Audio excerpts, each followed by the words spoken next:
Today, I'm going to review two things. The reason for that being, I promised myself many moons ago that if I ever tasted something exceptional, I would review it on camera. Now, this is cool beetroot grated in Spice Prime, which my daughter bought and left here.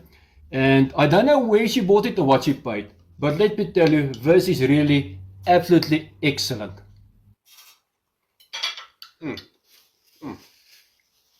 I'll give this beetroot an 8.8 out of 10. And the other thing is the Outback Boerewors, which I bought at Medica Spar. This is what it looks like. It's got beef and pork in it, but it's all in place, as I always say. I paid 104.99 per kilogram. Here goes.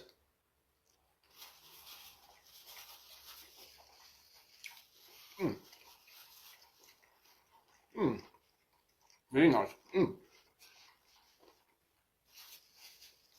I'll give this Boerewors an 8.2 out of 10. Thanks guys, till next time. Love you all.